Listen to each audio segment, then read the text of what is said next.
मित्रांनो नमस्कार.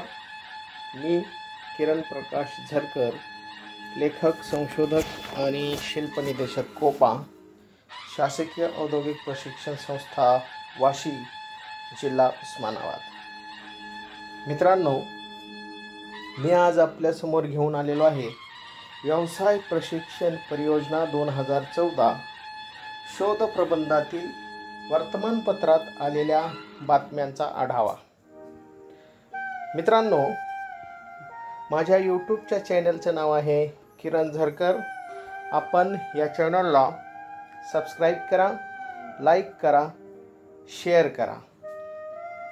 तर मित्रांनो, चला आपण पाहूया व्यवसाय प्रशिक्षण परियोजना 2014 या योजनेच्या वृत्तपत्रातील आलेल्या बातम्यांचा आढावा. मित्रांनो, प्रत्येकाला कोणी ना कोणीतरी प्रेरणास्थान असते. मी व्यवसाय प्रशिक्षण परियोजना 2014 हा शोधप्रबंध लिहून पूर्ण केला आणि या शोधप्रबंधामागे माझे 2 प्रेरणास्थानं होती.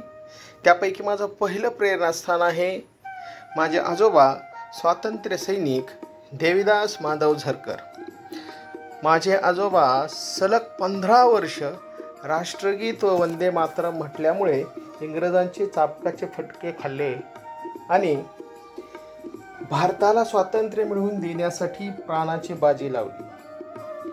आपल्या विचारांना, आपल्या समर्पित आयुष्याला प्रेरणास्थान म्हणून हा शोधप्रबंध मी लिहिण्यासाठी घेतला. आणि त्याचबरोबर माझं दुसरं प्रेरणास्थान म्हणजे महाराष्ट्राचे नेते, भारताचे नेते, मराठवाड्याचे नेते आदरणीय गोपीनाथरावजी मुंडे साहेब. मुंडे साहेबांनी सुद्धा या शोधप्रबंधाला लिहिण्यासाठी मला प्रेरणा दिली होती आणि या 2 प्रेरणांमुळे मी हा शोधप्रबंध लिहून पूर्ण करू शकलो.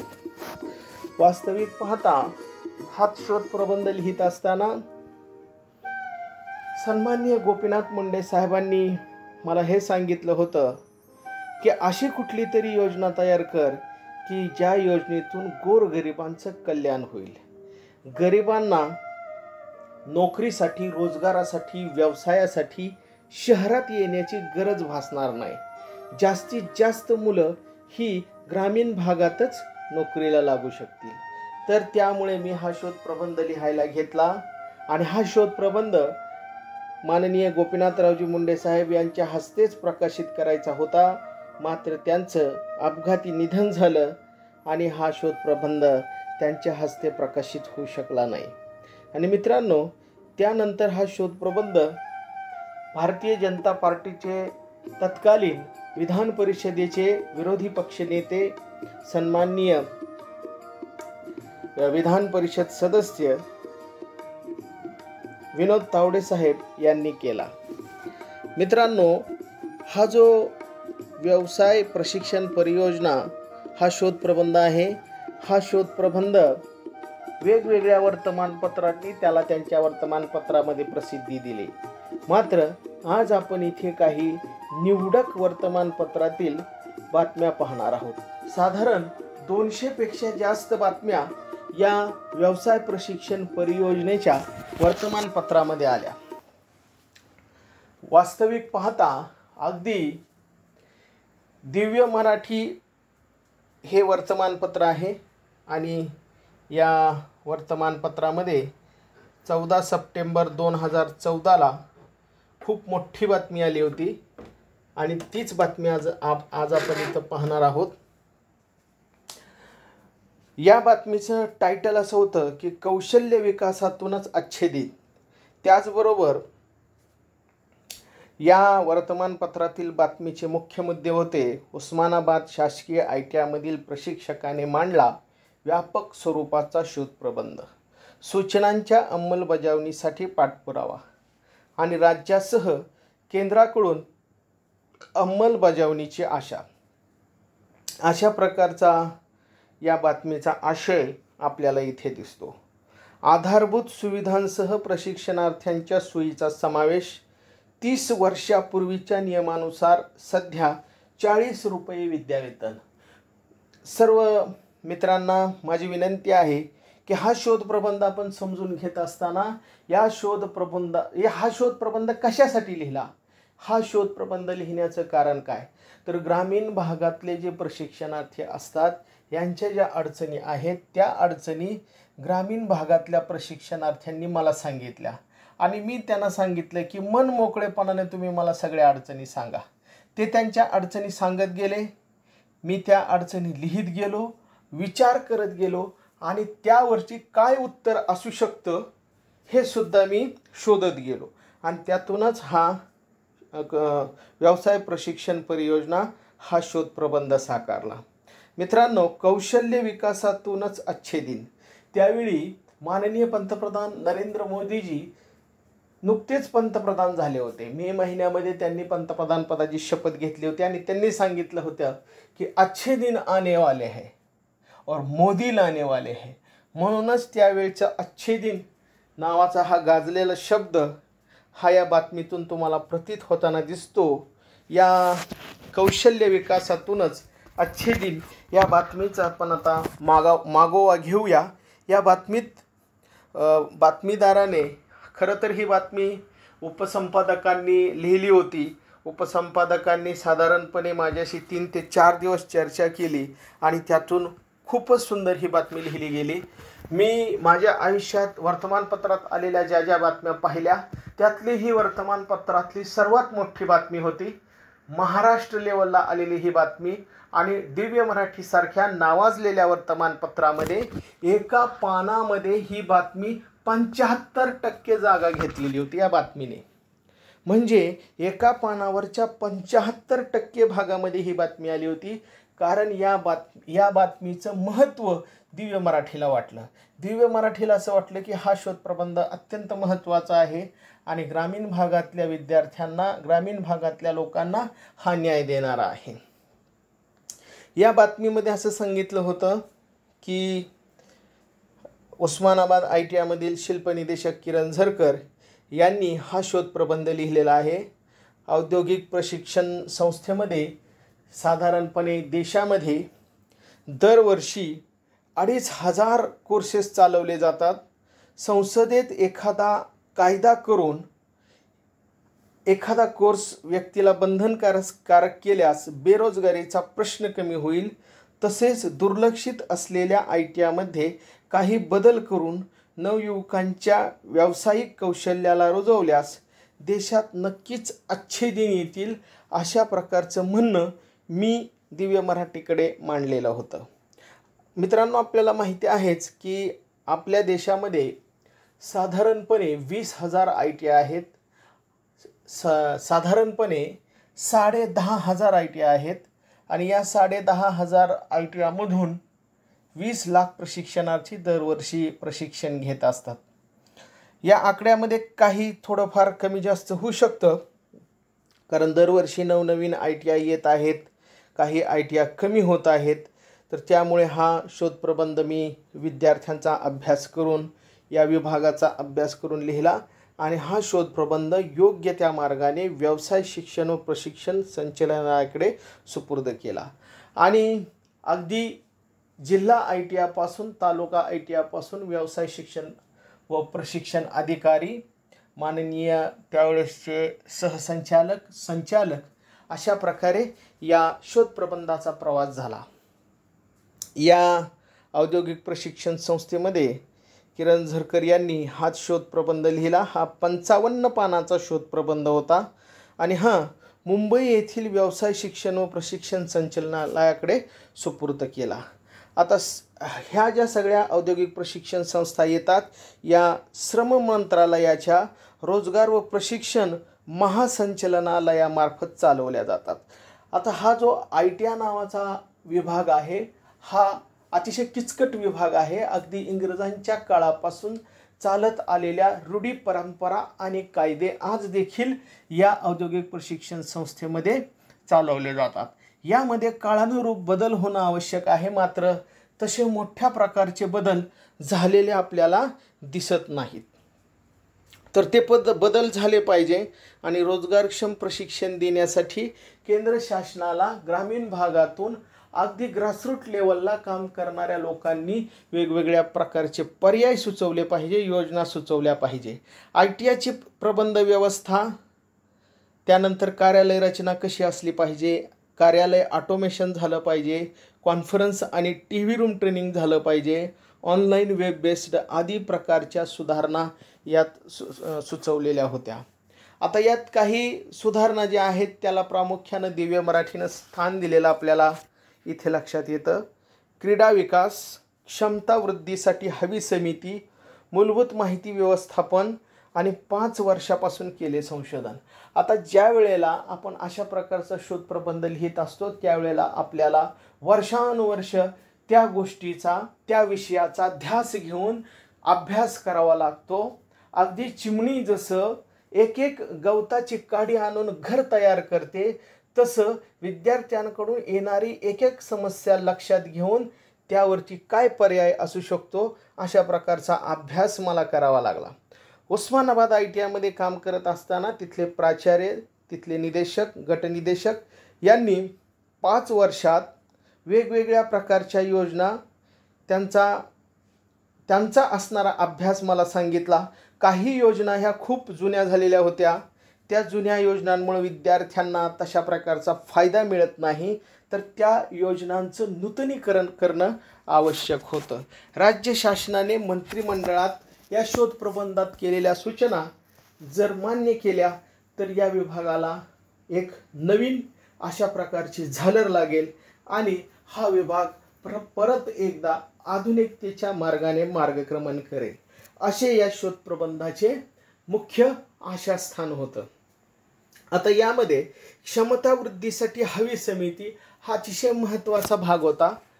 मित्रांनो, आपल्याला माहीत असेलच की इंजिनिअरिंग असेल, मेडिकल असेल, फार्मसी असेल, ॲग्रिकल्चर असेल, असे शिक्षण क्षेत्रातले वेगवेगळ्या प्रकारचे पर्याय विद्यार्थ्यांना उपलब्ध असतात. आणि क्षमता वृद्धीसाठी हवी समिती हा जो मुद्दा आहे, या मुद्द्यामध्ये मी आपले या गोष्टीकडे लक्ष वेधू इच्छितो की इंजिनिअरिंगची एक तुकडी असेल, मेडिकलची एक तुकडी असेल, पॉलिटेक्निकची एक तुकडी असेल, ॲग्रिकल्चरची एक तुकडी असेल, फार्मसीची एक तुकडी असेल, साधारण या सर्व तुकड्या या 40पेक्षा जास्त इंटेक असलेल्या असतात. मात्र आज देखील ITIची इंटेक कॅपॅसिटी एका तुकडीची फक्त 20 आहे. 20 आणि 24 अशा प्रकारची इंटेक कॅपॅसिटी आहे. तर ही इंटेक कॅपॅसिटी एका युनिटची 20 पासून कमीत कमी 40 केली पाहिजे आणि त्याच्यासाठी क्षमता वृद्धीसाठी समिती पाहिजे आणि ही समिती केंद्र शासनाच्या स्तरावरती नेमली पाहिजे. मित्रांनो, आपण आपल्या विभागामध्ये वेगवेगळ्या प्रकारच्या योजना सुचवण्याचा प्रयत्न करत असतो. आपल्या मनात असतात, मात्र आपण त्या सुचवू शकत नसतो. तर या योजना सुचवण्यासाठीचा हा एक उत्तम पर्याय आहे की एक रिसर्च आर्टिकल आपण लिहा, ते आर्टिकल योग्य त्या मार्गाने शासनापर्यंत पोहोचवा, शासन देखील त्यावरती अभ्यास समिती नेमतं आणि त्यावरती योग्य तो निर्णय घेऊन वेगवेगळ्या प्रकारचे बदल आपल्या विभागात होऊ शकतात. क्रीडा विकासाला दिले स्थान. विद्यार्थ्यांचा सर्वांगीण विकास होण्यासाठी बौद्धिक, मानसिक याबरोबरच शारीरिक बाबींना खूप महत्त्व असतं. त्या पार्श्वभूमीवर या शोधप्रबंधामध्ये प्रशिक्षणार्थ्यांच्या विकासाला स्थान दिलेलं आहे. आता ह्या क्रीडा विकासामध्ये आमच्या विभागामध्ये माननीय बाळापुरे साहेब यांनी एक क्रीडा सप्ताह आयोजित करण्याचं ठरवलं. माझ्याशी प्रदीर्घ अशी चर्चा करून माननीय बाळापुरे साहेबांनी माझ्याकडून काही मुद्दे घेतले आणि त्यांच्यासुद्धा डोक्यात या सर्व गोष्टी होत्या. क्रीडा प्रकाराला त्यांनी अतिशय महत्त्वाचं स्थान दिलं आणि औरंगाबाद विभागामध्ये व्यवसाय शिक्षण व प्रशिक्षण संचालनालयाच्या वतीनं औरंगाबाद विभागामध्ये क्रीडा स्पर्धा घेण्याची सुरुवात झाली. मात्र ह्या ज्या क्रीडा स्पर्धा घेतल्या जातात यांना जिल्हा आणि विभाग स्तरावर व्यवसाय शिक्षण व प्रशिक्षण संचालनालयाच्या मार्फत प्रमाणपत्र दिलं जातं. हे प्रमाणपत्र जर क्रीडा विभागामार्फत दिलं गेलं तर ITIच्या विद्यार्थ्यांना स्पोर्ट्ससाठी ज्या जागा रिझर्व केलेल्या असतात त्या जागांचा फायदा होऊ शकेल. त्यामुळे ही बाब आपल्याला राज्य शासन आणि केंद्र शासनाकडे न्यावी लागेल, त्यांच्या लक्षात आणून द्यावी लागेल की ITI मध्ये दरवर्षी साधारणपणे 1,80,000 महाराष्ट्रात आणि 20 लाख विद्यार्थी देशात अभ्यास करत असतात, देशात प्रशिक्षण घेत असतात, देशात शिकत असतात. तर या प्रशिक्षणार्थ्यांमधून चांगले खेळाडू पुढे येऊ शकतात. मूलभूत माहिती व्यवस्थापन यंत्रणा म्हणजे काय? तर शासकीय औद्योगिक प्रशिक्षण संस्थेमध्ये विद्यार्थ्यांची सर्व माहिती ही संगणकीकृत करणे, त्यांच्या प्रशिक्षणाची, त्यांना मिळणाऱ्या नोकरीची, शिकाऊ उमेदवारीची माहिती त्यांना या मूलभूत माहिती व्यवस्थापन यंत्रणेच्या आधारे करून देणे, तसेच राज्यात आणि देशात टोल फ्री नंबर ठेवून विद्यार्थ्यांना मदत करणे ही त्या पाठीमागची भूमिका होती. आजच्या परिस्थितीला NCVT-MIS पोर्टल असेल, अप्रेंटिसशिप पोर्टल असेल, DVET पोर्टल असेल, ॲडमिशन पोर्टल असेल, या सर्व पोर्टलच्या माध्यमातून मूलभूत माहिती व्यवस्थापन यंत्रणा ही शासनाने राबवायला चालू केलेली आहे आणि मी या शासनाने उचललेल्या पावलाचं स्वागत करतो. या आहेत किरण झरकर यांनी मांडलेल्या प्रमुख सूचना.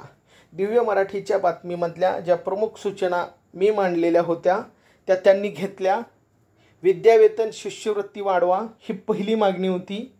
तर या मागणीमध्ये आपण सांगितलेलं होतं की राज्य शासनाने 1983 साली शासन निर्णय केला आणि शासन निर्णयाच्या आधारे 1983 साली खुल्या गटात विद्यार्थ्याला 40 रुपये आणि मागास प्रवर्गातील विद्यार्थ्याला 60 रुपये असं विद्यावेतन 12 महिन्यासाठी दिलं जातं.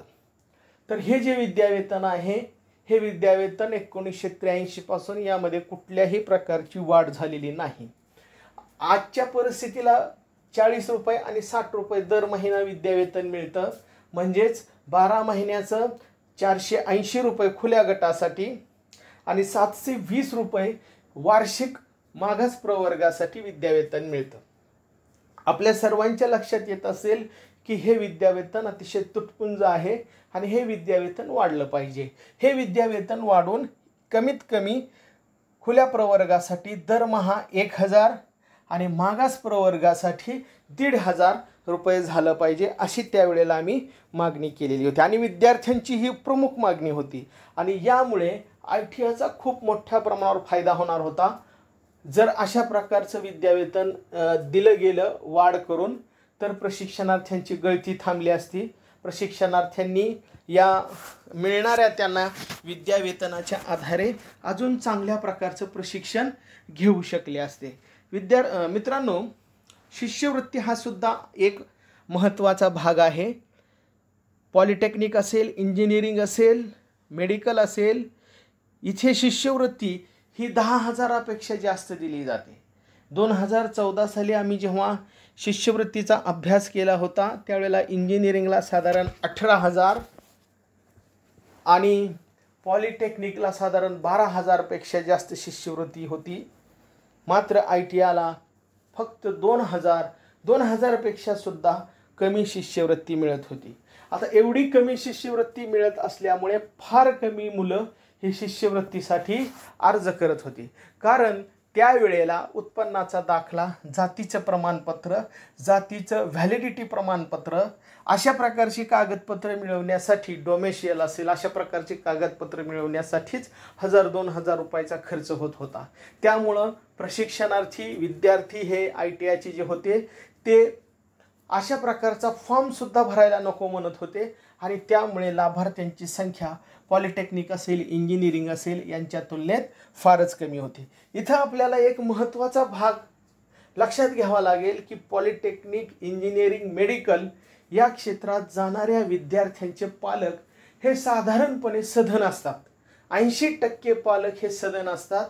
मात्र ITIला येणारा जो विद्यार्थी असतो हा शेतकऱ्याचा, हा जवानाचा, हा छोट्या कामगाराचा, त्यानंतर मजुरांचा मुलगा असतो, मुलगी असते.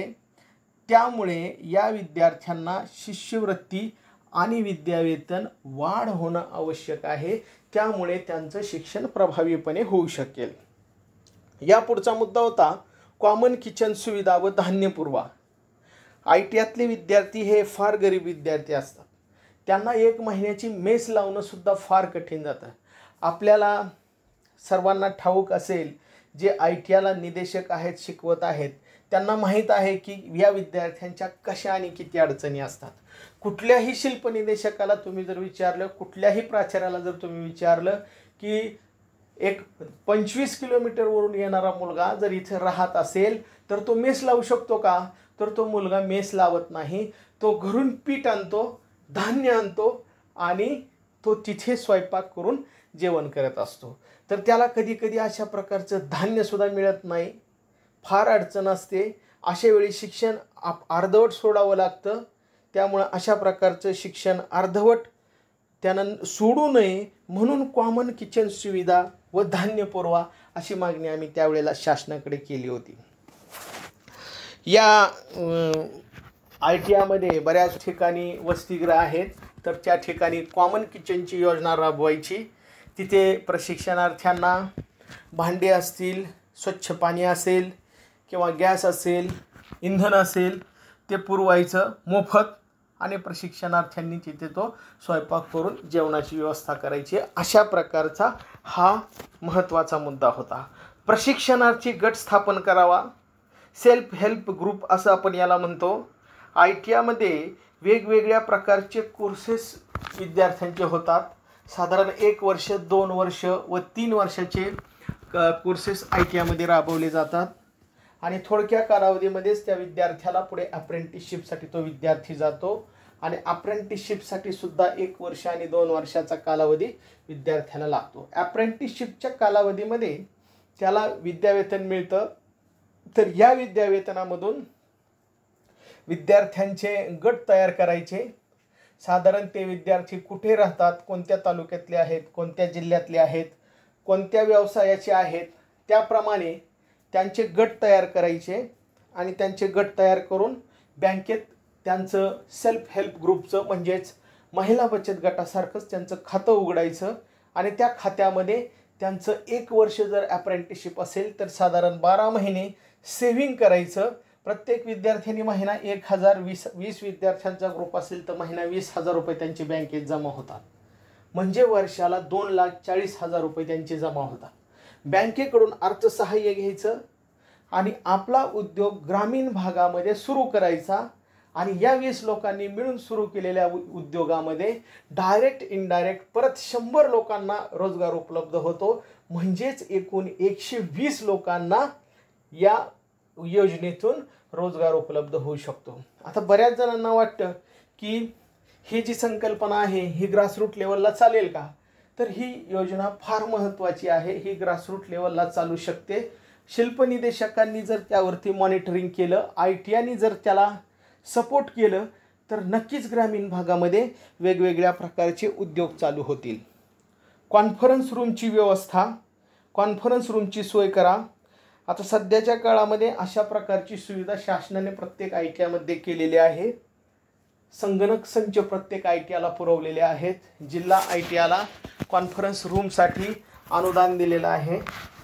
या अनुदानातून वेगवेगळ्या प्रकारच्या कॉन्फरन्स होतात, प्रशिक्षण दिलं जातं. इथेच आता TV रूम ट्रेनिंग आणि ऑनलाईन वेब बेस्ड ट्रेनिंगसुद्धा द्यायला ITIमध्ये सुरुवात झालेली आहे. उद्योगात वाढ होईल आणि स्थलांतर थांबेल.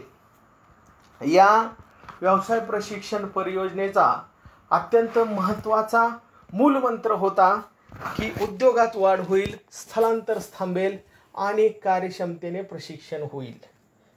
मित्रांनो, ही दैनिक दिव्य मराठीला आलेली बातमी, ही बातमी आपण आत्ता या बातमीबद्दल चर्चा केली. यानंतर दुसरी बातमी झुंजार नेता या वर्तमानपत्राने छापली होती. 20 जून 2016 व्यवसाय प्रशिक्षण परियोजना मुख्यमंत्र्यांकडे सादर. साधारणपणे 2014ला ही प्रकाशित झाली आणि हिचा हा जो प्रवास आहे हा प्राचार्य, जिल्हा व्यवसाय शिक्षण व प्रशिक्षण अधिकारी, जॉईंट डायरेक्टर, डायरेक्टर, सचिव, प्रधान सचिव, मंत्री आणि मुख्यमंत्री हा हिचा प्रवास होण्यासाठी याला 1.5 वर्ष लागली आणि 1.5 वर्षानंतर व्यवसाय प्रशिक्षण परियोजना ही योग्य त्या मार्गाने मुख्यमंत्र्यांकडे सादर झाली. मी स्वतः वेळोवेळी मुख्यमंत्र्यांकडे गेलो, मुख्यमंत्र्यांना भेटलो, मुख्यमंत्र्यांशी पत्रव्यवहार केले. त्या पत्रव्यवहाराच्या संबंधीची बातमी झुंजार नेता या वर्तमानपत्राने दिली आणि या वर्तमानपत्रामध्ये अतिशय सविस्तर ही बातमी आली होती. बऱ्याचशा बातम्या या कालावधीमध्ये वर्तमानपत्रात येत होत्या. वर्तमानपत्रातल्या या बातमीचं टायटल आहे व्यवसाय प्रशिक्षण परियोजना मुख्यमंत्र्यांकडे सादर. कौशल्य विकास व उद्योजकता खेडी स्वयंपूर्ण करण्याचा महत्त्वाकांक्षी प्रयत्न. महात्मा गांधींनी म्हटलं होतं खेड्याकडे चला. खेडी स्वयंपूर्ण झाली तर देश स्वयंपूर्ण होईल. आता सध्या आपलं चालू आहे बघा make in India, made in India. हे जर आपल्याला यशस्वी करायचं असेल तर आपल्याला खेड्याकडे जावं लागेल. खेडी स्वयंपूर्ण केली पाहिजेत. खेड्यातल्या लोकांना खेड्यातच काम मिळालं पाहिजे. इथे एक चौकटसुद्धा करण्यात आलेली होती. माझं म्हणणं त्यामध्ये घेतलेलं होतं. मी सांगितल्याप्रमाणे ग्रामविकास मंत्री स्वर्गीय गोपीनाथराव मुंडे असते तर, अशी प्रतिक्रिया माझी त्यावेळी झुंजार नेता या वर्तमानपत्राने घेतली होती. मुंडे साहेबांनी माझी बरीच पुस्तकं प्रकाशित केली आणि मुंडे साहेबांना खेड्याबद्दल आकर्षण होतं. मुंडे साहेबांचा जन्म हा नाथरा नावाच्या अतिशय छोट्या गावात झाला आणि तिथूनच त्यांच्या राजकारणाला सुरुवात झाली. माझी आणि मुंडे साहेबांची ओळख झाली. त्यावेळी मुंडे साहेबांनी माझं काम पाहून माझी बरीच पुस्तकं प्रकाशित केली. मुंडे साहेबांनी मला बरीच मदत केली. मुंडे साहेबांनी मला मदत केली नसती तर कदाचित आज आपण या परियोजनेपर्यंत येऊ शकलो नसतो. ग्रामविकास मंत्री ज्या वेळेला मुंडे साहेब झाले त्यावेळेला मुंडे साहेबांनी मला खास पास दिला होता. मी दिल्लीला त्यांच्या शपथविधीसाठी गेलो होतो. तिथे मुंडे साहेबांनी शपथ घेण्याच्या पूर्वसंध्येला म्हणजे शपथ घेण्याच्या आदल्या दिवशी संध्याकाळी ज्यावेळी माझी मुंडे साहेबांची भेट झाली त्यावेळी मला मुंडे साहेबांनी सांगितलं होतं की 1 सही आणि 12,000 कोटी तू घेऊन जा. मी उद्या ग्रामविकास मंत्रिपदाची शपथ घेणार आहे आणि शपथ घेतल्यानंतर मी देशाचा केंद्रीय कॅबिनेट मंत्री होणार आहे आणि माझा जो ग्रामविकास मंत्रालय माझं जे आहे हा ग्रामविकास मंत्रालयाच्या अंतर्गत आपण ही योजना तयार करू आणि एक निर्णय घेऊ 12,000 कोटी ग्रामीण भागातल्या विकासासाठी देऊ आणि तुझ्या स्वप्नातला भारत साकारण्यासाठी आपण तुझं स्वप्न हे तुझ्या एकट्याचं स्वप्न नाही आहे तर महात्मा गांधींनी 1947ला 48ला हे पाहिलेलं स्वप्न होतं. भारत स्वतंत्र झाला तेव्हा महात्मा गांधीसुद्धा म्हणायचे खेड्याकडे चला. आपण स्मार्ट सिटी नावाची जशी संकल्पना आणलेली आहे तशीच स्मार्ट ग्राम योजना ही मुंडे साहेबांच्या मनात होती आणि ती योजना राबवण्यासाठी मुंडे साहेब कार्यरत होणार होते. मात्र त्यावेळी मुंडे साहेबांचा अपघात झाला आणि मुंडे साहेबांचं त्यामध्ये निधन झालं. त्यामुळे हा प्रयत्न इथेच थांबला. परत एकदा या शोधप्रबंधाची सुरुवात झाली. वेगवेगळ्या स्तरावर माझे प्रयत्न चालू होते. त्यावेळी मुख्यमंत्र्यांची भेट झाली. मुख्यमंत्री त्यावेळी भारतीय जनता पार्टीचे होते महाराष्ट्रात. देवेंद्रजी फडणवीस यांची भेट झाली. त्यांना आम्ही हा सादर केला. या बातमीमध्ये तेच सांगितलेलं आहे. मागील बातमीमध्ये आपण ज्या सगळ्या गोष्टी तुम्हाला सांगितल्या होत्या त्या सगळ्या गोष्टी परत इथे सांगितलेल्या आहेत. मात्र या बातमीमध्ये स्पष्टपणे सांगितलेलं आहे की त्यावेळेसचे विरोधी पक्षनेते व योगायोगाने उच्च व तंत्र शिक्षण मंत्री झालेले विनोद तावडे यांनी हा शोधप्रबंध प्रकाशित केला होता. दुष्काळावर मात करण्यासाठी शेतकऱ्यांच्या मुलांना मोफत कौशल्य प्रशिक्षण देऊन स्वयंरोजगारांच्या माध्यमातून खेडी पुन्हा स्वयंपूर्ण करण्याच्या या उपाययोजना आहेत. अगदी राष्ट्रपतींनी हा शोधप्रबंध पंतप्रधानांकडे पाठवला होता. त्याचीसुद्धा दखल या वर्तमानपत्राने घेतली होती. त्यावेळचे उपसंचालक यांनी त्यावेळी छोटासा एक त्यावरचा 2 पानाचा संक्षिप्त अहवाल विभागाला सादर केला होता, मंत्र्यांना सादर केला होता.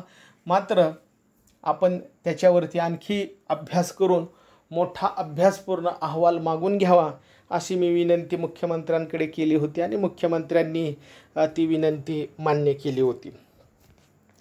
ITI म्हणजे खरं तर गरिबाचं इंजिनिअरिंगच आहे आणि हे गरिबाचं इंजिनिअरिंग 1 व 2 3 वर्षातच पूर्ण होतं. शेतकरी, जवान, शेतमजूर यांच्या मुलांची स्थिती ही इंजिनिअरिंग मेडिकलला जाण्याची नसते.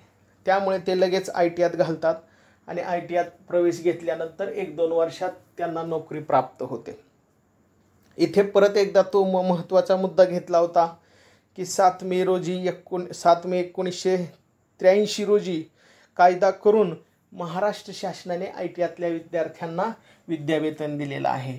ही योजना प्रामुख्याने, या योजनेचं एम आहे विद्यार्थ्यांचं विद्यावेतन वाढवणे, विद्यार्थ्यांची शिष्यवृत्ती वाढवणे, विद्यार्थ्यांना कॉमन किचन योजना देणे, विद्यार्थ्यांना मूलभूत माहिती व्यवस्थापन यंत्रणा याचा फायदा करून देणे, त्याचबरोबर प्रशिक्षण व्यवस्था आणि प्रशिक्षण संहिता याला सुद्धा इथं आपण स्थान दिलेलं होतं.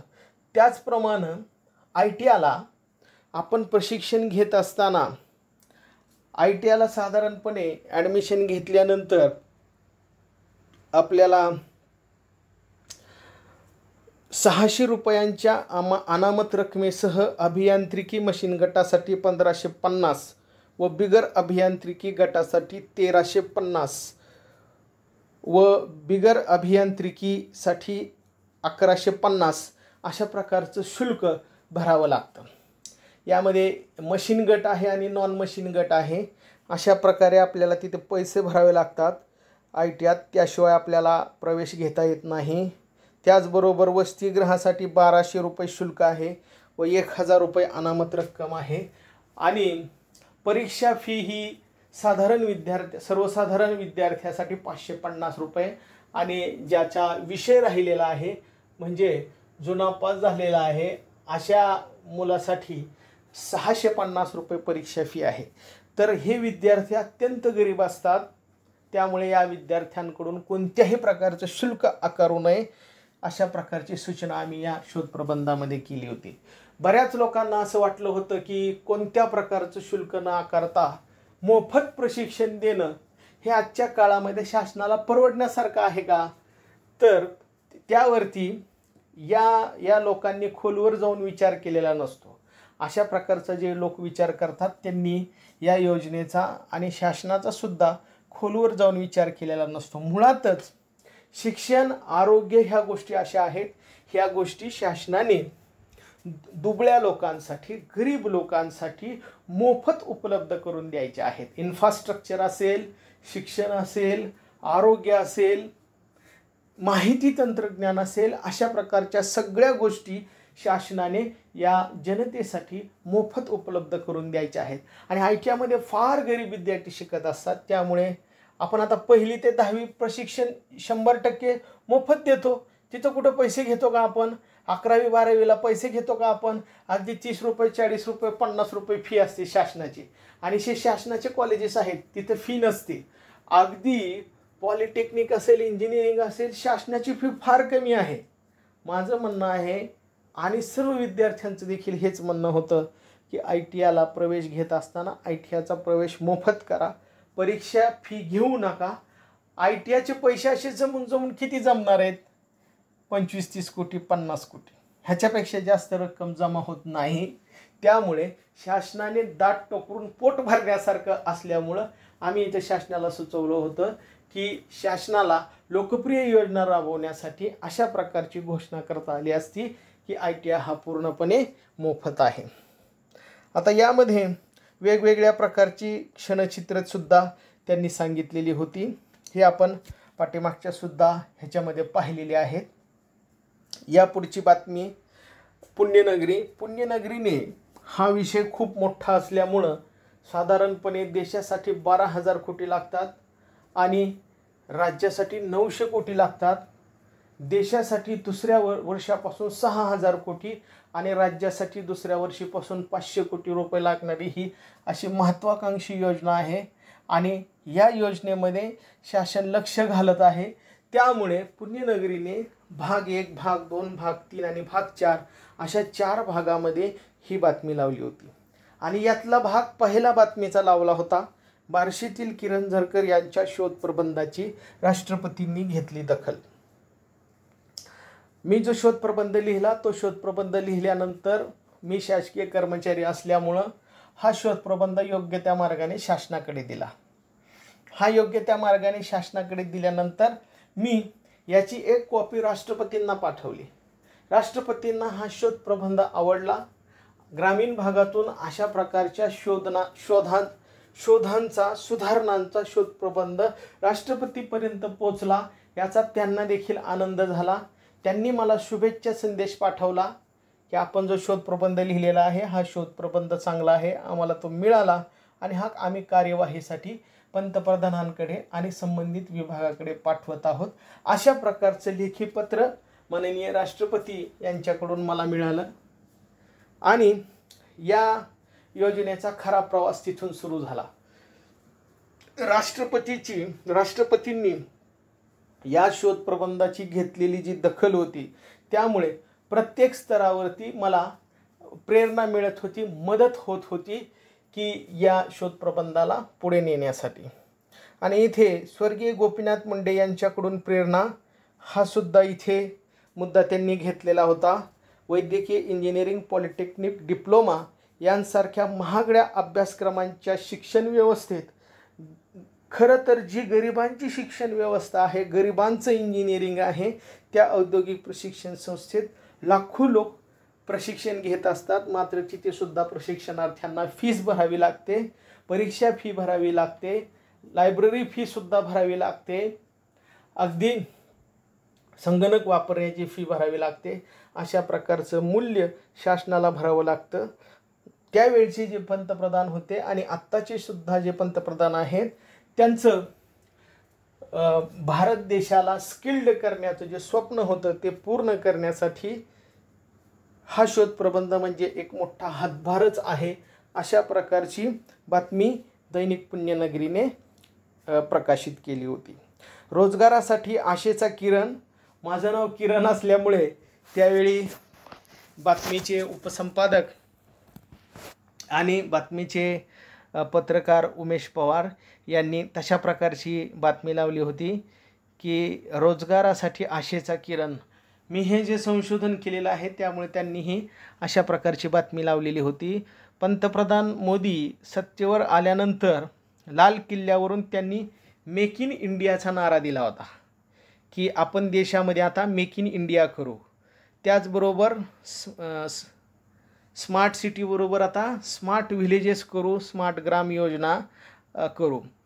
त्यावेळी मी वडवणी औद्योगिक प्रशिक्षण संस्थेला कार्यरत होतो त्यामुळे त्याचाही उल्लेख त्यांनी केलेला आहे. राष्ट्रपती प्रणव मुखर्जी यांच्याकडे हा जो शोधप्रबंध पाठवला होता हा शोधप्रबंध पंतप्रधानांकडे त्यांनी पाठवला, पंतप्रधानांनी त्या विभागाकडे पाठवला. हा शोधप्रबंध कशासाठी आला तर या संशोधनामध्ये सांगितलेलं आहे की तंत्रज्ञानात जे वेळोवेळी बदल होतात हे बदल लक्षात घेऊन देश पातळीवर, राज्य पातळीवर, विभाग पातळीवर, जिल्हा पातळीवर आणि ॲक्च्युअल तालुका पातळीवरती काय बदल व्हायला पाहिजेत, प्रबंधन व्यवस्था कशी असली पाहिजे, कार्यालयाची संरचना कशी असली पाहिजे, कार्यालयाचं आधुनिकीकरण कसं झालं पाहिजे, परंपरागत प्रशिक्षण, सभा आणि संभाषण, संकेतस्थळं, प्रशिक्षण कसं झालं पाहिजे, मूलभूत माहिती व्यवस्थापन, या सगळ्या गोष्टींचा समावेश या योजनेत असल्याचा या बातमीमध्ये नमूद करण्यात आलेला आहे. आता या परियोजनेला लागू करण्यासाठी दोन प्रकारे ही परियोजना आपण लागू करू शकतो. आपल्या भारत देशामध्ये संघीय संरचना आहे, यामध्ये राज्यांना खूप महत्त्व आहे. प्रत्येक राज्यामध्ये विधानसभा आहे आणि देशासाठी संसद आहे. कोणत्याही प्रकारचा कायदा जर आपल्याला करायचा असेल तर हा कायदा एकतर देश पातळीवरती केला तर तो पूर्ण देशासाठी लागू होतो आणि राज्य पातळीवरती केला तर तो राज्यासाठी लागू होतो. आता काही लोकांचा गैरसमज असा आहे की ITIचं पूर्ण नियंत्रण राज्याकडे आहे. ITIचं पूर्ण नियंत्रण हे राज्याकडे नाही आहे. ITIचं हे पूर्ण नियंत्रण श्रम मंत्रालयाकडे त्यावेळी होतं. आता त्याचं नाव बदललेलं आहे. कौशल्य विकास व उद्योजकता असं या विभागाचं आता नामकरण झालेलं आहे. हा जो कौशल्य उद्योजकता कौशल्य विकास व उद्योजकता हा जो मंत्रालयाचा भाग आहे, या मंत्रालयाच्या अंतर्गत DGET येतं, director general of employment and training, रोजगार महासंचालक असं त्याला म्हटलं जातं मराठीमध्ये. तर ह्याच्यामध्ये हे जे श्रम मंत्रालय आहे किंवा कौशल्य विकास व उद्योजकता मंत्रालय केंद्र सरकारचे आहे, त्यांचं नियंत्रण आहे या ITIवरती. ITIचा अभ्यासक्रम बदलायचा असेल, ITIच्या तुकडीला परवानगी घ्यायची असेल, ITIत विद्यार्थ्यांना प्रवेश घेतल्यानंतर प्रमाणपत्र द्यायचं असेल, तर या सगळ्या गोष्टींसाठी आपल्याला दिल्लीकडे पाहावं लागतं. या सगळ्या गोष्टींची पूर्तता दिल्लीतून होते. अतिशय पॉप्युलर शब्द एक वापरला जातो की ITIचं NCVT प्रमाणपत्र असेल तर नोकरी मिळेल. NCVT म्हणजेच national council for vocational training, दिल्लीतून येणारं हे पुन्हा प्रमाणपत्र आहे. ज्या वेळेला ITIचा एखादा पेपर चालू असतो त्यावेळेला पूर्ण देशात हा पेपर चालू असतो. उदाहरणार्थ आता एखाद्या विद्यापीठाचा पेपर चालू आहे, उदाहरणार्थ आता औरंगाबाद विद्यापीठाचा पेपर चालू आहे इंजिनिअरिंगचा, तर 4-5 जिल्ह्यासाठी हे विद्यापीठ आहे. तसं NCVT हे एक प्रकारचं बोर्ड किंवा विद्यापीठ आहे पूर्ण देशासाठी. पूर्ण देशासाठी एकच आहे. म्हणजे ITI कोण चालवतंय, तर ऑब्व्हियसली ITI केंद्र सरकारच चालवत आहे. आमचं म्हणणं असं आहे की सगळे कर्मचारी असतील, टोटल जे काही फंडिंग असेल, हे सगळं फंडिंग, सर्व कर्मचाऱ्यांचे पगार हे केंद्र सरकारने केले पाहिजेत. कारण ही योजना केंद्र सरकारची आहे, ही योजना राज्य सरकारची नाही. राज्य सरकार एखाद्या तुकडीला मान्यता देऊ शकतं का? नाही. राज्य सरकार एखाद्या ITIला मान्यता देऊ शकतं का? नाही. या मान्यतेसाठी आपल्याला केंद्र सरकारकडे जावं लागतं. त्यामुळं ही योजना जर केंद्र सरकारची असेल तर तिथे काम करणारे कर्मचारी हे राज्य सरकारचे कसे होऊ शकतात? राज्य सरकार त्यांना पगार देत आहे. आता ज्या वेळेला 1956 साली या विभागाचं देश स्वतंत्र झाल्यानंतर आधुनिकीकरण, नूतनीकरण त्यावेळेला केलं गेलं, त्यावेळेला योजना केंद्राकडे राहिली आणि कर्मचारी हे राज्याकडे वर्ग केले. तर अशा प्रकारची संरचना त्यावेळी केली. मात्र ही संरचना पूर्णपणे आजच्या स्थितीला चुकीची आहे. कारण जर केंद्र सरकार योजना राबवत असेल, केंद्र सरकारचे कायदे जर या विभागाला लागू होत असतील, तर या विभागात कार्यरत असणारे कर्मचारी हे केंद्र सरकारच्या अधीन आले पाहिजेत. त्यानंतर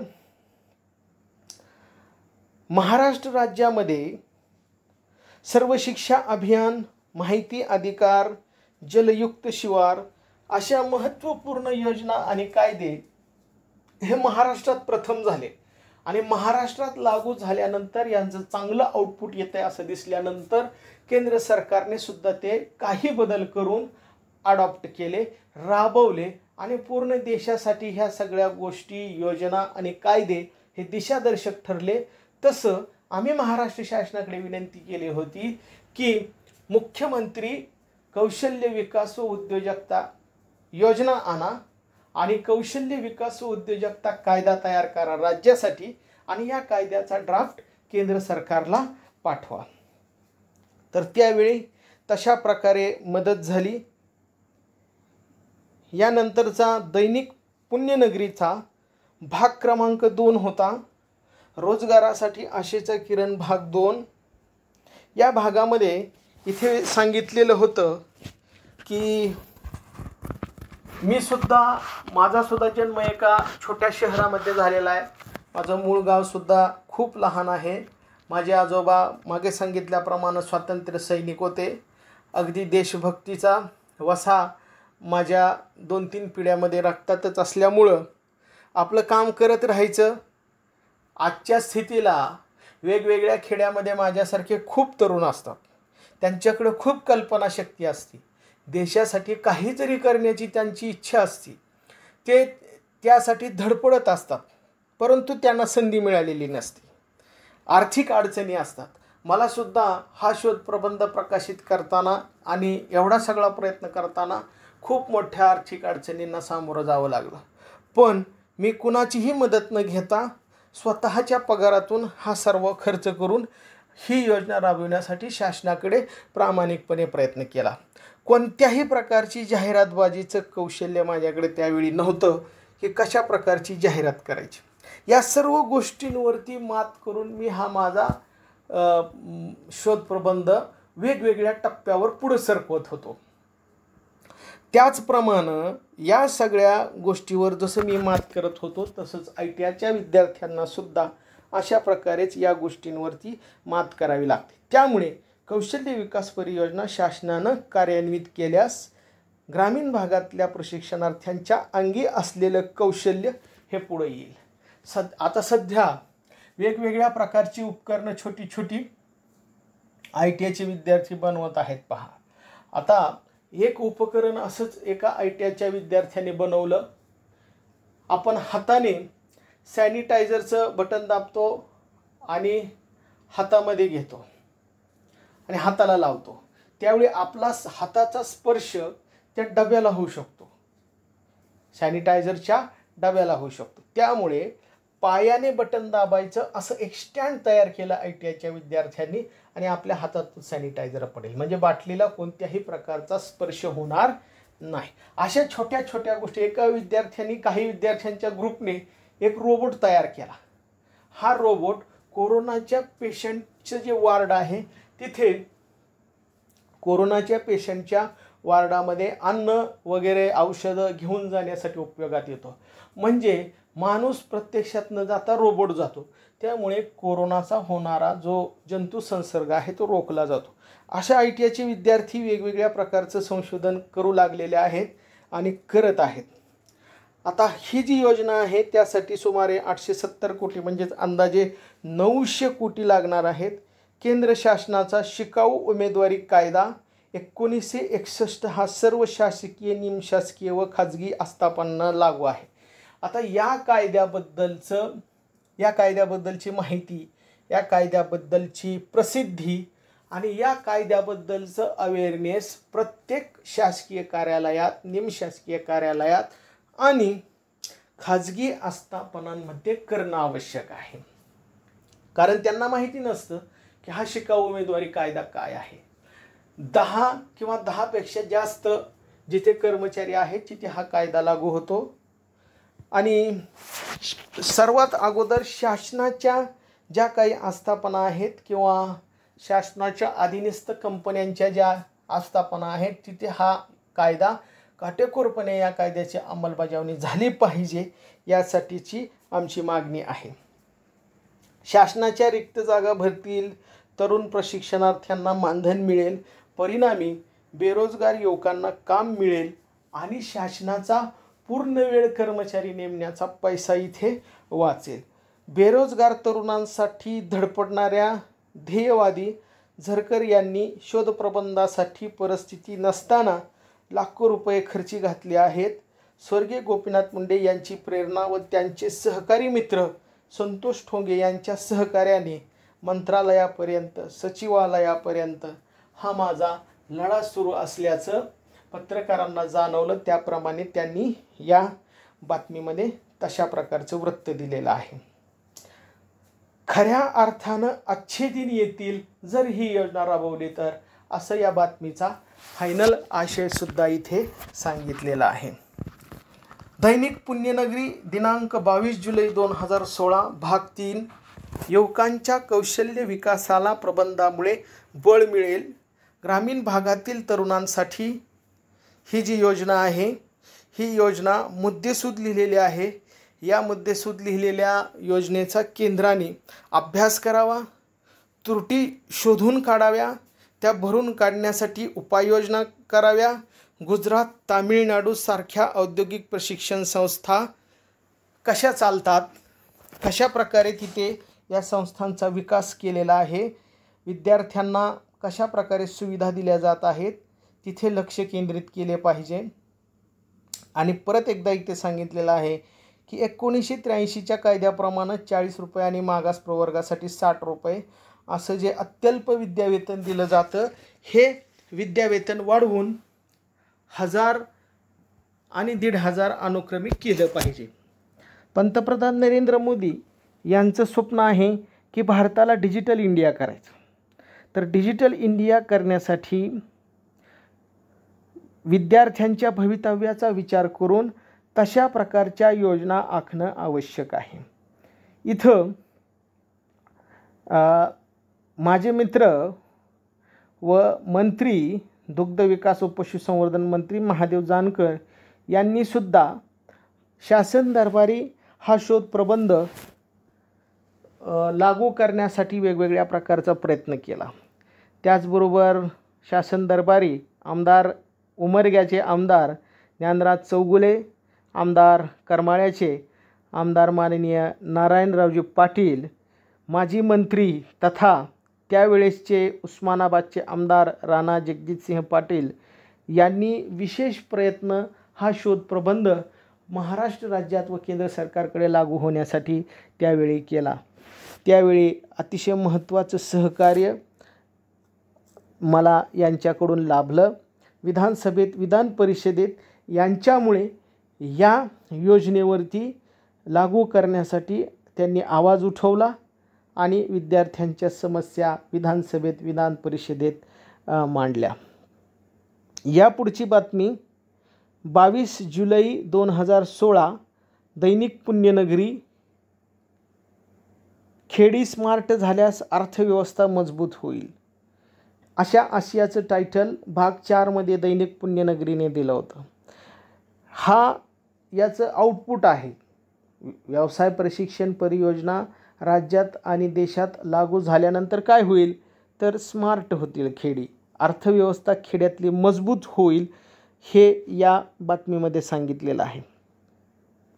ग्रामीण भागातील युवकांसाठी पंतप्रधानांसह मुख्यमंत्र्यांनी जर ही योजना राबवली तर तरुण नोकरीसाठी शहरात न जाता बऱ्याच प्रमाणात त्यांचं खेड्यामध्येच काम होईल, खेड्यामध्ये त्यांना नोकरी मिळेल, त्यांना व्यवसाय करता येईल आणि परिणामी खेड्याची अर्थव्यवस्था मजबूत होईल, अशा प्रकारची ही बातमी आहे.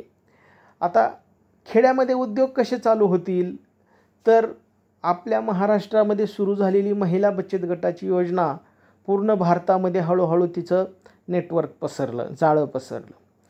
महिलांना बचत गटाच्या माध्यमातून बँकांच्या सहाय्यानं अर्थपुरवठा झाला, वेगवेगळ्या प्रकारचे उद्योग चालू झाले. मात्र या बचत गटाच्या ज्या महिला होत्या यांना कुठल्याही प्रकारचं प्रशिक्षण नसताना त्या महिला उद्योग करत होत्या.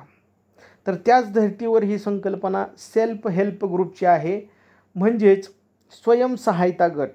ITI झालेले प्रशिक्षणार्थी हे अप्रेंटिसशिपला जातात. अप्रेंटिसशिपला साधारणपणे 1 वर्षाचा कालावधी असतो आणि या 1 वर्षाच्या कालावधीमध्ये त्यांना 5,000 ते 10,000 इतकं विद्यावेतन मिळतं. आता हे विद्यार्थी गरीब असल्यामुळं परिस्थितीची जाणीव असते, हे विद्यार्थी तितके पैसे खर्च करत नाहीत. तर हे विद्यार्थी जे पैसे राखून ठेवतात त्यापैकी दरमहा 1,000 एका विद्यार्थ्याचे, असे जर आपण विद्यार्थ्यांचे पैसे बँकेमध्ये सेविंग केलं तर 20 विद्यार्थ्याचे दरमहा 20,000 होतात आणि 12 महिन्याचे 2,40,000 होतात. आणि जर 2,000 प्रमाणे जमा केले तर 4,80,000 होतात.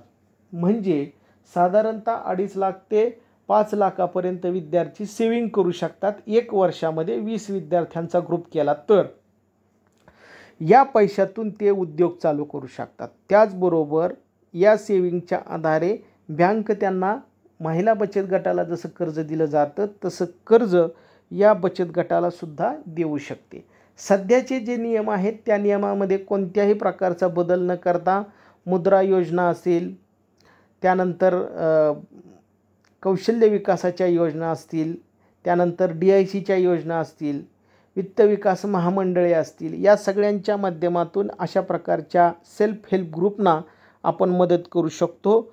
आणि 5 कोटी गुंतवणूक असणारे दरवर्षी 5,000 उद्योग आपण ग्रामीण भागात चालू करू शकतो.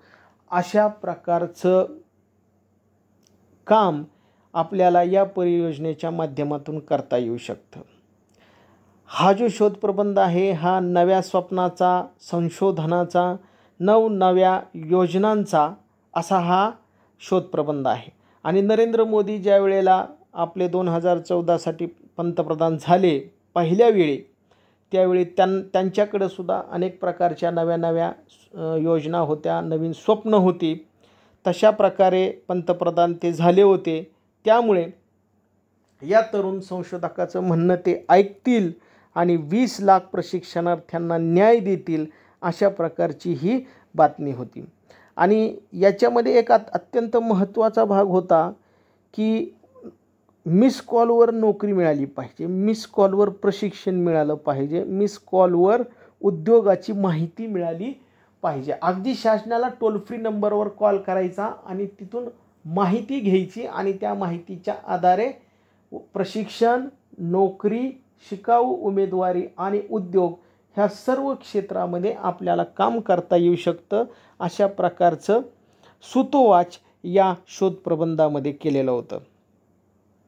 हा शोधप्रबंध मुख्यमंत्र्यांकडे सादर झाला आणि हा शोधप्रबंध मुख्यमंत्र्यांकडे सादर झाल्यानंतर दैनिक सकाळने एक बातमी दिली.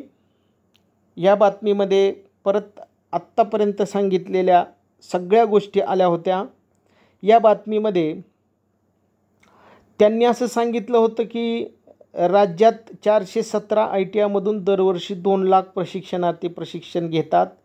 देशात 11,500 ITIतून 20 लाख प्रशिक्षणार्थी प्रशिक्षण घेतात.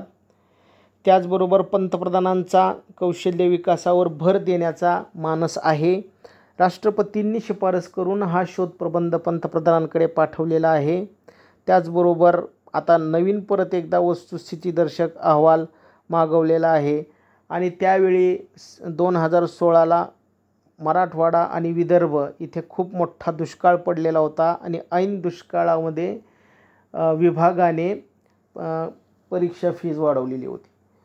त्याचबरोबर ॲडमिशन फीसुद्धा वाढवलेली होती, वसतिगृहाची फी वाढवलेली होती. तर अशा प्रकारची फी वाढ झालेली होती. ती फी वाढसुद्धा अन्यायकारक होती. तर अशा प्रकारे ही बातमी त्यावेळी लिहिलेली होती. 8 कॉलममध्ये अर्ध्या पानावर ही आलेली बातमी. दैनिक सकाळसारखं नावाजलेलं वर्तमानपत्र, या वर्तमानपत्राने ही घेतलेली दखल. ही बातमी आपल्याला व्यवस्थित डिटेलमध्ये बघायची आहे, कारण या बातमीवरती बरेचसे पडसाद महाराष्ट्र राज्यामध्ये उमटलेले होते.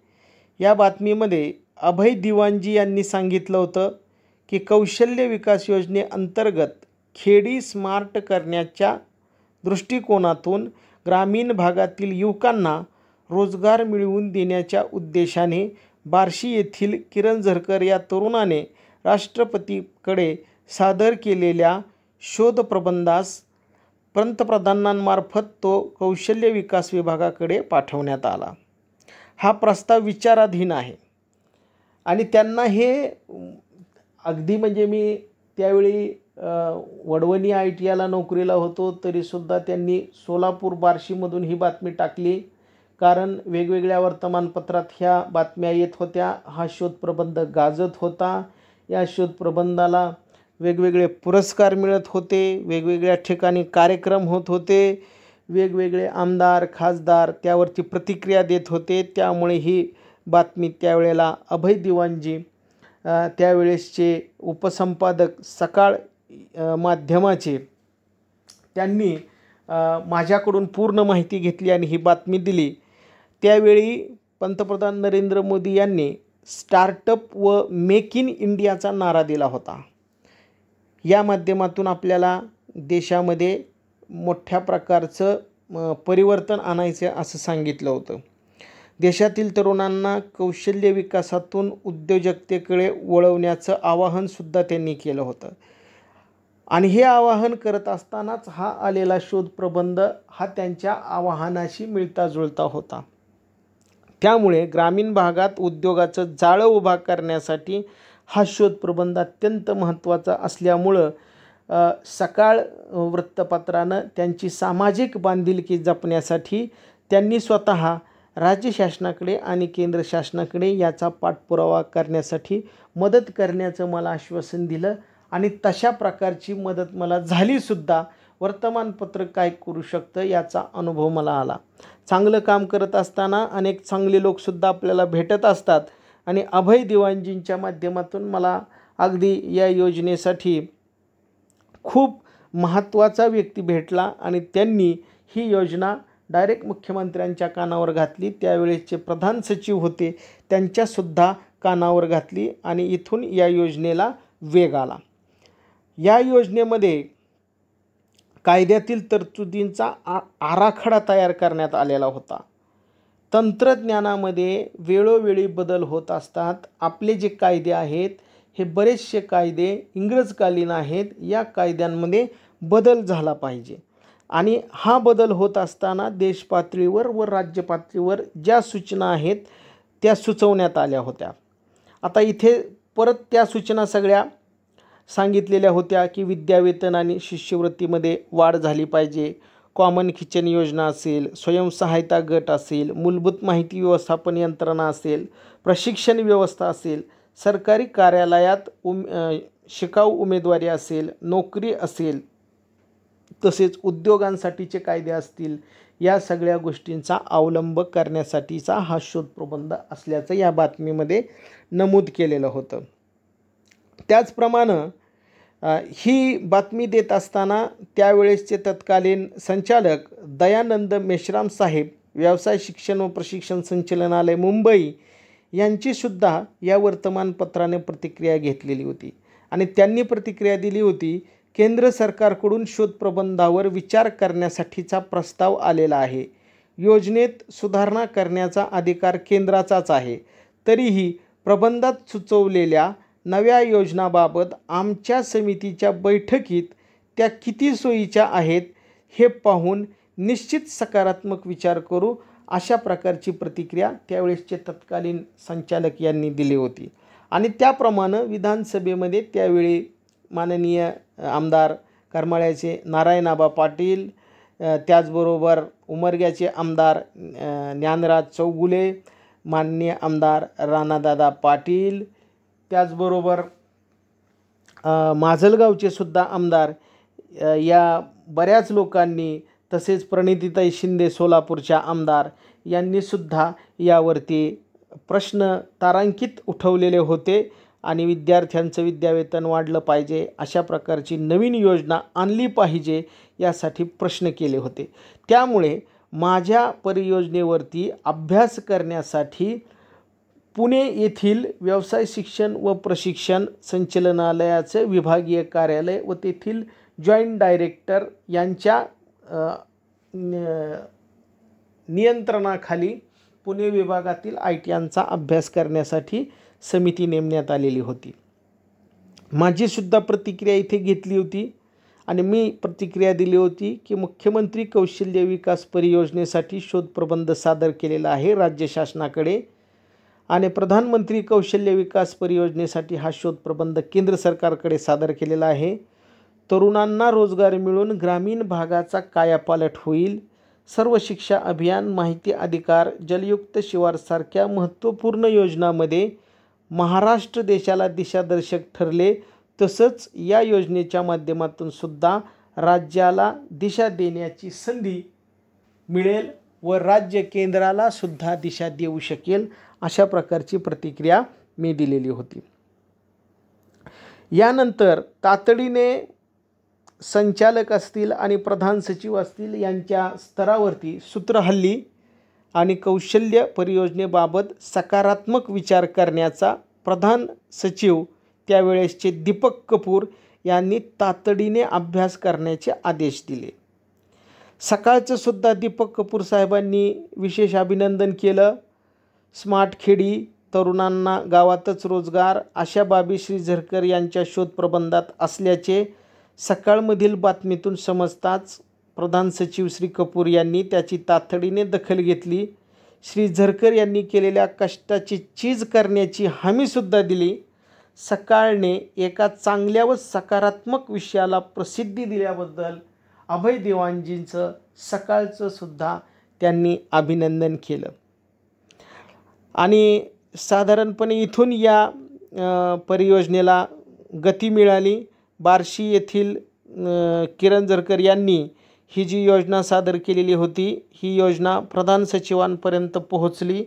प्रधान सचिवांनी या प्रबंधावर तातडीनं सखोल अभ्यास करून योग्य ती कार्यवाही करण्याचे आदेश दिले आणि त्या अनुषंगाने त्यावेळेचे तत्कालीन संचालक यांनी सहसंचालक पुणे यांच्या आधिपत्याखालील औद्योगिक प्रशिक्षण संस्थातील सध्याची परिस्थिती, प्रशिक्षणार्थी, कर्मचारी, अधिकारी, संस्थांची कार्यालय यांचा पूर्ण अभ्यास करून अभ्यासाचा अहवाल शासनाकडे सादर करण्यासाठी सांगितले.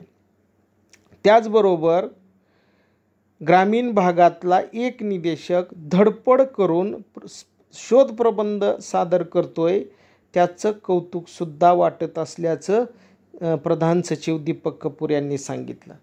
त्याचबरोबर मला त्यांनी भेटण्यासाठी वेळ दिली. मी त्यांना जाऊन भेटलो. त्या भेटीमध्ये पुन्हा एकदा या योजनेबाबतचं प्रेझेंटेशन दिलं आणि त्यांनी योजना चांगली असल्यामुळं राबवण्यासाठी नक्की प्रयत्न करू अशा प्रकारचं आश्वासनसुद्धा मला दिलं. कौशल्य विकास प्रबंधावर कार्यवाहीसाठी हालचाली चालू झाल्या. संचालकांकडून, सहसंचालकांकडून, वेगवेगळ्या अधिकाऱ्यांकडून मला यासंबंधी विचारणा होऊ लागली. सहसंचालक आमचे त्यावेळेचे बाळापुरे साहेब, संचालक श्री मेश्राम साहेब यांनी माझ्याकडून माहिती घेतली आणि वडवणीचे प्राचार्य BR शिंदे यांनीसुद्धा माझं या परियोजनेचं दखल घेतल्यामुळं त्यावेळी अभिनंदन केलं. आता इथे एक अभ्यासू पत्रकार म्हणून माझे मित्र JT जाधव यांनी मानदेश नगरीला एक आर्टिकल यावरती दिलेलं होतं. ते आर्टिकल असं सांगतंय, कौशल्य विकास परियोजना हे त्या आर्टिकलचं नाव होतं. बार्शीचे सुपुत्र तथा ध्येयवादी शिल्पनिदेशक किरण झरकर यांनी महाराष्ट्र शासनाला सादर केलेला कौशल्य विकास परियोजना प्रबंध महाराष्ट्र शासनाच्या कार्यकक्षेत अभ्यासला जात असून सदर प्रबंधाचे सामाजिक मूल्य लक्षात घेता तो कार्यान्वित होण्याची खात्री आहे, अशा प्रकारचं हे आर्टिकल होतं. आणि ह्या आर्टिकलमध्ये आत्तापर्यंतच्या आलेल्या सर्व बातम्या असतील, त्यानंतर सगळ्यांचं मिळालेलं सहकार्य असेल, यासंबंधीच्या सगळ्या बाबींचा उहापोह केलेला होता. आणि या प्रकल्पाची कार्यवाही होण्यासाठीची एक जी प्रक्रिया आहे त्या प्रक्रियेतून हा जात आहे. संबंधित मंत्र्याच्या अध्यक्षतेखाली उच्चस्तरीय अभ्यास समिती नेमण्यासाठी आमचा प्रयत्न चालू होता. सूक्ष्म अभ्यासाअंती कायद्याचा मसुदा तयार करून विहित पद्धतीने केंद्र सरकारकडे हा कायद्याचा ड्राफ्ट पाठवायचा अशी आमची मागणी होती. ती मागणीसुद्धा इथे या बातमीमध्ये नमूद केलेली होती. प्रबंधात सूचित केलेल्या मुद्द्यांच्या दृष्टीने, जनकल्याणाच्या दृष्टीने, बेरोजगारी कमी होण्यासाठी आणि केंद्रीय विभाग सकारात्मक विचार करेल आणि योजनेला मूर्त स्वरूप देईल असा आत्मविश्वास या बातमीतून दिसतो. महात्मा गांधींच्या स्वप्नातली खेडी सधन, सबल, सक्षम तथा स्वयंपूर्ण होतील. पंतप्रधानांच्या मनातील खेड्यांचा भारत तरतरीत, चुणचुणीत म्हणजेच स्मार्ट व सुंदर होईल असं त्यावेळेस पत्रकार JT जाधव सरांनी म्हटलेलं होतं. मित्रांनो, या शोध प्रबंधाची कहाणी फार मोठी आहे. हा शोध प्रबंध आपण पुढे नेत असताना वेगवेगळ्या प्रकारचे लोक भेटले, वेगवेगळ्या प्रकारच्या कार्यप्रणालीतून हा शोध प्रबंध गेला. तिथे वेगवेगळ्या प्रकारचं यश मिळत गेलं. त्या पायरीवरती वेगवेगळ्या प्रकारची वर्तमानपत्र असतील किंवा माध्यमं असतील, त्यांनी वेगवेगळ्या ठिकाणी बातम्या लावल्या. व्यवसाय प्रशिक्षण परियोजना या शोध प्रबंधाच्या 200पेक्षा जास्त बातम्या वर्तमानपत्रामध्ये येऊन गेल्या. महाराष्ट्र स्तरावर, विभाग स्तरावर, जिल्हा स्तरावर, वेगवेगळ्या पातळीवर वेगवेगळ्या पत्रकारांनी या बातम्या दिल्या. या सर्व पत्रकारांचं मी मनस्वी अभिनंदन करतो, स्वागत करतो आणि त्यांनी दिलेल्या या मोलाच्या सहकार्याबद्दल त्यांचे धन्यवादसुद्धा व्यक्त करतो. त्याचबरोबर वेगवेगळ्या प्रकारचे लोकप्रतिनिधी, मंत्री, मुख्यमंत्री, प्रधान सचिव, सचिव, संचालक, सहसंचालक, प्राचार्य, जिल्हा व्यवसाय शिक्षण व प्रशिक्षण अधिकारी, प्रशिक्षणार्थी, शिल्पनिदेशक, पालक या सगळ्यांनी सुद्धा या व्यवसाय प्रशिक्षण परियोजना शोधप्रबंधास पुढे कार्यान्वित करण्यासाठी मोलाचा आणि खारीचा वाटा उचललेला आहे. हा शोधप्रबंध, या शोधप्रबंधातील बऱ्याचशा गोष्टी या कार्यान्वित झालेल्या आहेत. काही गोष्टी कार्यान्वित होण्यासाठी शासनाकडे निधीची उपलब्धता असणे, त्याचा अभ्यास शासनाचा चालू आहे. नक्कीच आज ना उद्या यातील परिपूर्ण 100% गोष्टी कार्यान्वित होतील याची मला खात्री आहे. हा शोधप्रबंध 2014 साली प्रकाशित झाला. आज 2020 साल आहे. यातल्या बऱ्याचशा गोष्टी शासनाने अंगीकृत केलेल्या आहेत. म्हणजेच 2014 साली जे स्वप्न पाहिलेलं होतं हे पूर्ण होता होता आता 2020 साल आलेला आहे. मित्रांनो, बऱ्याच गोष्टी आपण मिळवलेल्या आहेत आणि आपल्याला आणखी काही गोष्टी मिळवायच्या आहेत. आणि मिळवायच्या गोष्टी ज्या आहेत त्यातली पहिली गोष्ट आहे विद्यावेतनात वाढ, दुसरी गोष्ट आहे शिष्यवृत्तीत वाढ, तिसरी गोष्ट आहे कॉमन किचन योजना, चौथी गोष्ट आहे मिस कॉलवर नोकरी, पाचवी गोष्ट आहे कॉन्फरन्स रूम, TV रूम आणि वेब बेस्ड ट्रेनिंग. त्याचबरोबर ती प्रशिक्षण व्यवस्था, प्रशिक्षण संहिता, क्रीडा कार्यक्रम, अशा प्रकारच्या योजना या सगळ्या अद्यापही आपल्याला राबवणं बाकी आहे. तरी या योजनेसाठी सर्वांचं जसं आजपर्यंत सहकार्य लाभलं तसं यापुढेही आपण सहकार्य द्याल हे आशा बाळगतो. आणि आपण आजच्या व्हिडिओसाठी इथेच थांबूया. मित्रांनो, माझा यूट्यूबचा चॅनल आहे किरण झरकर. या चॅनलला सबस्क्राईब करा, लाईक करा, शेअर करा आणि नोटिफिकेशन बेल दाबायला विसरू नका. माझे येणारे नवनवीन व्हिडिओ आपण पाहू शकता. अभ्यासपूर्ण माहितीसाठी आपल्याला काही शंका असेल, काही मनात प्रश्न असतील, काही गोष्टी सुचवायच्या असतील, ती निःसंकोचपणे कोणत्याही प्रकारचा विलंब न करता आपण माझ्या व्हॉट्सॲप नंबरवरती मला मेसेजच्या सहाय्याने संपर्क साधू शकता. माझा व्हॉट्सॲपचा नंबर आहे 9405 54 76 87. मित्रांनो, आज आपण इथेच या व्हिडिओसाठी थांबूया. आपल्या सर्वांचे आभार. धन्यवाद.